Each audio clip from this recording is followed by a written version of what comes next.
So I'm going to show you 3 of my favorite standing core-based exercises. The first one we're going to do here on the TRX, it's called the standing rollout. So we're going to take the TRX to mid-length,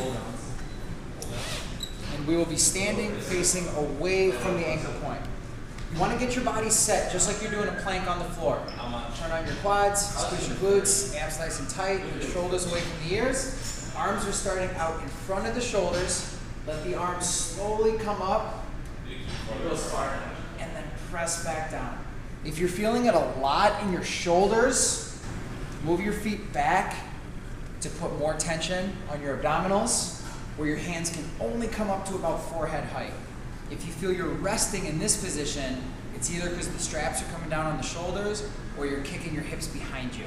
So keep those hips forward, tight plank, straps off the shoulders. Small range of motion, nice and slow.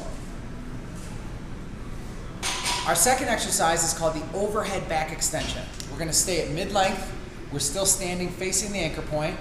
I'm going to lean back slightly, feet are out in front, and then I'm going to let my hips drive back as my head goes between my arms. I'm going to set through the upper back, drive and pull, and then a very slow return.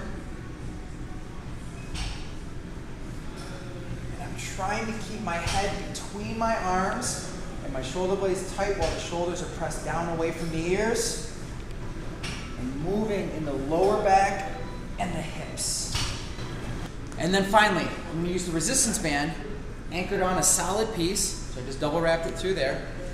You can start with this really simple by just grabbing the handle, setting a good athletic ready position, knees bent, hips back, chest lifted, and just holding against that resistance, trying to stay up nice and tall and not cheating out to help yourself. If you want to make it harder, simply step out further and you'll feel it pulling you in more.